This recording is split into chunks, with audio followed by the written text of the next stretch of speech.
नमस्कार भाई दोस्तों।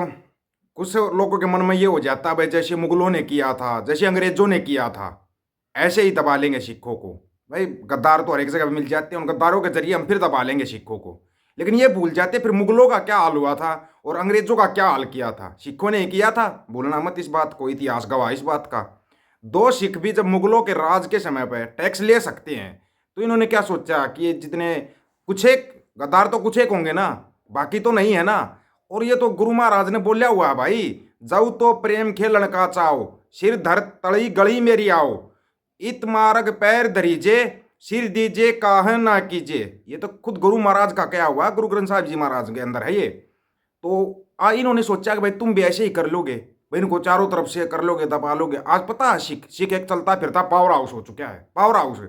और दशेन पिता गुरु गोविंद सिंह जी महाराज ने सो साखी के अंदर लिखा हुआ है खालसा राज। वो खालसा राज आएगा, आएगा वो खालसा राज। तुम यहां रोकने की कोशिश कर रहे हो, लेकिन वहां कैसे रोकोगे। अब अमेरिका भी आवाज उठा रहा है, रशिया भी आवाज उठा रहा है। अमेरिका रशिया आवाज उठा रहा है, क्योंकि पता है अमेरिका अकेला बड़ी शक्ति नहीं है, और अमेरिका अकेला रशिया और चाइना से टकरा नहीं सकता। वो भी बड़ी शक्तियां बन चुकी है। अब उनको भी सपोर्ट के लिए एक बड़ी शक्ति चाहिए, और बड़ी पावर उनको अच्छी तरीके से पता है। अमेरिका को यह पता है कि सिखों से बड़ा पावर हाउस कहीं पर भी नहीं है।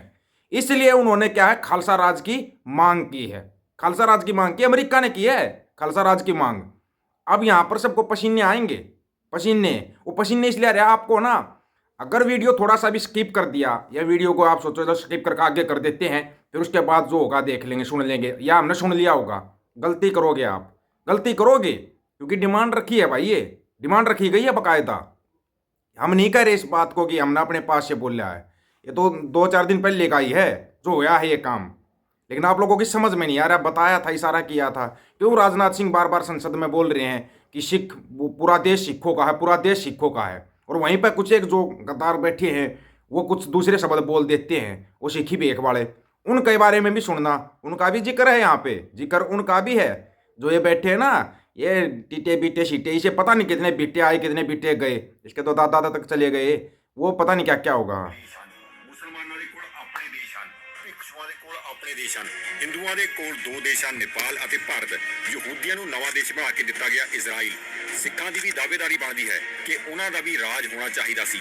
ਸਿੱਖ ਪਹਿਲਾਂ 2 ਵਾਰ ਆਪਣਾ ਰਾਜ ਬਣਾ ਚੁੱਕੇ ਹਨ, ਇੱਕ ਤਾਂ ਬਾਬਾ ਬੰਦਾ ਸਿੰਘ ਬਹਾਦਰ ਦੇ ਸਮੇਂ, ਦੂਸਰਾ ਮਹਾਰਾਜਾ ਰਣਜੀਤ ਸਿੰਘ ਦੇ ਸਮੇਂ। ਪਰ ਇੱਥੇ ਫੇਰ ਸਿੱਖ ਲੀਡਰ ਗਰਦਾਰੀ ਕਰ ਗਏ। ਅਸਲ ਵਿੱਚ ਉਹ ਲੀਡਰ ਦੇਖਣ ਨੂੰ ਤਾਂ ਸਰਦਾਰ ਲੱਗਦੇ ਸਨ, ਪਰ ਉਹਨਾਂ ਦੇ ਸਾਰੇ ਕਾਰ ਵਿਹਾਰ ਹਿੰਦੂਆਂ ਵਾਲੇ ਸਨ। ਜਿਸ ਤਰ੍ਹਾਂ ਮਹਾਰਾਜਾ ਰਣਜੀਤ ਸਿੰਘ ਦੇ ਰਾਜ ਨੂੰ ਡੋਗਰਿਆਂ ਨੇ ਖਤਮ ਕੀਤਾ ਸੀ, ਸਿੱਖੀ ਦੇ ਭੇਸ ਦੇ ਵਿੱਚ ਗਰਦਾਰ ਸਨ। ਜੋ ਸਿੱਖ ਉਸ ਸੰਧੀ ਵਿੱਚ ਸ਼ਾਮਲ ਸਨ, ਉਹਨਾਂ ਨੂੰ ਵੱਡੇ ਫਾਇਦੇ ਦੀ ਆਸ ਸੀ, ਇਸ ਕਰਕੇ ਉਹਨਾਂ ਨੇ ਸਿੱਖਾਂ ਨੂੰ ਵੇਚਿਆ। ਉਹ ਦੇਖਣ ਨੂੰ ਤਾਂ ਸਿੱਖ ਲੱਗਦੇ ਸਨ, ਪਰ ਚੱਲਦੇ ਹਿੰਦੂਤਵ ਦੇ ਨਾਲ ਸਨ। ਇਹ ਸੀ ਯਾਲਟਾ 1, ਪਰ ਹੁਣ ਅਮਰੀਕਾ ਵੱਲੋਂ ਯਾਲਟਾ 2 ਸੰਧੀ ਦੀ ਗੱਲ ਕੀਤੀ ਜਾ ਰਹੀ ਹੈ। गल शुरू की है अमेरिका ने, अमेरिका ने गल शुरू की है। क्यों की है उसका रीजन सुन लो। ਅਮਰੀਕਾ ਰੂਸ ਅਤੇ ਚਾਈਨਾ ਦੇ ਨਾਲ ਨਹੀਂ ਲੜ ਸਕਦਾ। ਇਸ ਸੰਧੀ ਦੇ ਵਿੱਚ ਸਾਡੇ ਸਿੱਖ ਲੀਡਰ ਇੰਨੇ ਸਮਰਥ ਹਨ ਕਿ ਆਪਣੇ ਰਾਜ ਦੀ ਗੱਲ ਕਰ ਸਕਣ, ਜਾਂ ਫਿਰ ਤੋਂ ਸਾਡੇ ਸਿੱਖ ਲੀਡਰਾਂ ਦੀ ਨਲਾਇਕੀ ਦੇ ਕਰਕੇ ਅਸੀਂ ਆਪਣਾ ਰਾਜ ਨਾ ਗਵਾ ਬੈਠੀਏ।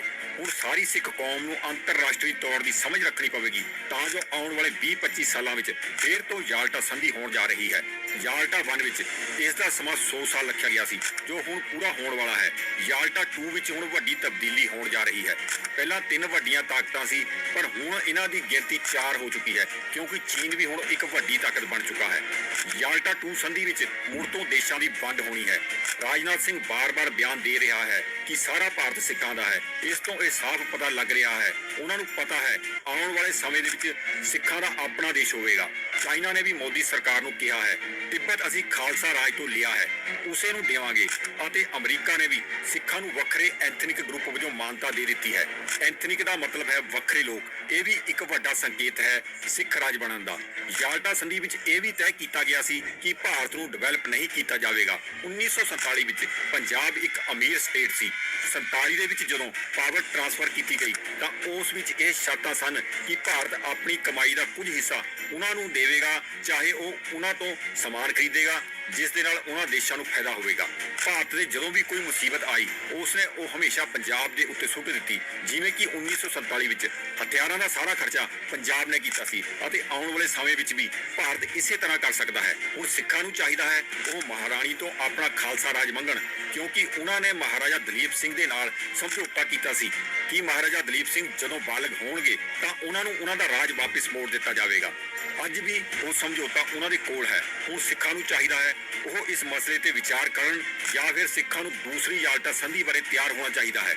ਯਾਲਟਾ ਸੰਧੀ ਦਾ ਮਤਲਬ ਹੈ ਕਿਹੜਾ ਦੇਸ਼ ਕਿਹੜੇ ਦੇਸ਼ ਦੇ ਅਧੀਨ ਰਹੇਗਾ। ਕੁਝ ਬੁੱਧੀਜੀਵੀਆਂ ਦਾ ਮੰਨਣਾ ਹੈ 2030 ਤੱਕ ਸਿੱਖਾਂ ਨੂੰ ਆਪਣਾ ਦੇਸ਼ ਮਿਲ ਸਕਦਾ ਹੈ ਅਤੇ ਭਾਰਤ 4 ਹਿੱਸਿਆਂ ਵਿੱਚ ਵੰਡਿਆ ਜਾ सकता है। ये छोटे लेवल पर नहीं चल रही हैं ये बातें।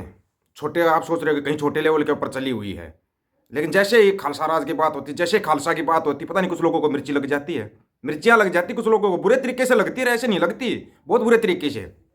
जो आईपीएस अधिकारी को बोला गया था, आईपीएस अधिकारी को जो शब्द यूज किए गए थे ना, वो यहाँ नहीं है, वो इंटरनेशनल मार्केट पे पहुंच चुके हैं, इंटरनेशनल लेवल पर पहुंच गए वो शब्द, इंटरनेशनल लेवल पे।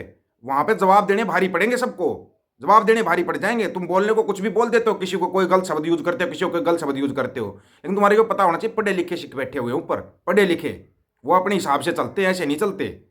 ज़्यादा कुछ तो कहा नहीं तुम्हारे को, उन्होंने तो यही बोला था कि सोच समझ के शब्द यूज करना चाहिए, लेकिन तुम करते नहीं तुम इन शब्दों को यूज। तुम तो बस अपने उसमें लगे रहते हो, बस हमने जो कर दिया सो कर दिया, तुम करो बस, और रासलीला दूसरे करे तो करेक्टर ढीला, तुमने ये बनाया हुआ है यहाँ पे। लेकिन अब तुम्हारी ना क्या बोलते हैं ना, जो नींदें उड़ने वाली हैं, और नींदें तो उड़ चुकी हैं, बची खुची नींदें भी उड़ने वाली है। कौन मांग कर रहा है? अमेरिका मांग कर रहा है। अमेरिका खुद फंसा हुआ है, अमेरिका को पता तू नहीं टकरा सकता ना रशिया से चाइना से, एक साथ तो टकरा नहीं सकता, एक साथ तो अकेला एक एक देश के साथ भी नहीं टकराएगा। और अमेरिका खुद एक व्यापारिक देश है, वो अपना फायदा ढूंढता है हमेशा, उसको पता तेरा फायदा कहीं पे है तो खालसा राज की तरफ है, खालसा राज की तरफ तेरा फायदा, और खालसा राज में ही सबका फायदा है, सबका फायदा ही खालसा राज में है। क्यों बार बार कहा जा रहा है? राजनाथ सिंह बोलते हैं पूरा देश सिखों का है, फिर रोक दिया हरियाणा बॉर्डर के ऊपर ही, राजनाथ सिंह ने कोई बयान ही नहीं दिया।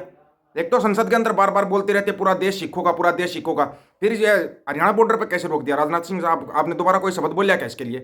आपको बोलना चाहिए था, क्यों रोक क्या जा रहा है? हरियाणा के मुख्यमंत्री साहब को बोलते, खट्टर साहब को कि हटाओ ये बैरिकेड, जाने दो दिल्ली, अपनी मांग लेकर जा रहे हैं, जाने दो दिल्ली। कहाँ कोई वो तो नहीं था ना, कोई एक भाई आंदोलन के अंदर कोई वायलेंस था, कुछ था, अपनी मांग ही तो रख रहे थे, वो मांग रख सकते थे।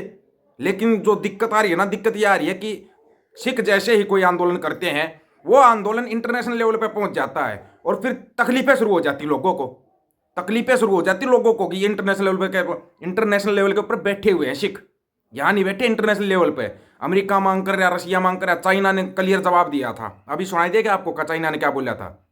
जो हिमाचल वाला हिस्सा दाब्या हुआ ना, ये हमने तो खालसा राज से लिया था और ये खालसा राज को हम वापिस कर देंगे, उसने ठोक के जवाब दिया। जो आपको एक बार पहले वीडियो में बताया था कि देग तेग फतेह करके निशान साहिब लगाया हुआ चाइना ने, वो झूठी बात नहीं थी, लगाया हुआ है, लेकिन यहाँ न्यूज़ में आने नहीं दिया जाएगा इन चीज़ों को, कोई नहीं बताएगा आपको, ना न्यूज़ में आने दिया जाएगा। न्यूज़ आप देखोगे, न्यूज़ में तो बस वही चलती है, जो कहानी दे दी ना सुबह, वो रात तक अगले दिन तक वही कहानी चलेगी, जब तक इनको कोई नई कहानी नहीं दी जाती। ये चल रहा है, आपको इन चीज़ों से बाहर निकलना पड़ेगा। ये छोटे लेवल पर आपका कभी किसी धरने पर बैठा ले, कभी किसी धरने बैठा ले, ऐसे नहीं। अपना धरना लगा दिया, लगाओ अपना निशान साहब लगाओ और उसके साथ बैठो निशान साहब के नीचे। ये अलग अलग पार्टियों के यूनियनों के झंडे उठाने छोड़ दो भाई, बात बहुत ऊपर लेवल तक पहुंची हुई है, ये चीज़ आपको समझनी पड़ेगी। जिस साथी की समझ में आ गई है वो कमेंट करके अपनी राय रखना और पक्का बताना ये बात कहाँ पहुंची हुई है, इंटरनेशनल लेवल पर पहुंची। आप बड़े से बड़ा अखबार, बड़े से बड़ा न्यूज़ चैनल देखो, सिखों की बात चलती है। सभी साथियों को राम राम, नमस्कार, आदाब, सत श्री अकाल। वीडियो को ज़्यादा से ज़्यादा शेयर, चैनल को सब्सक्राइब और बेल आइकन को जरूर दबाना दोस्तों। ऑफिशियल दीपक फौजी यूट्यूब चैनल, बात हक और सच की करेंगे, हक सच की बात हम करेंगे। वीडियो को शेयर करने की जिम्मेवारी आप लोगों की। गज के आखो, वाहेगुरु जी का खालसा, वाहेगुरु जी की फतेह।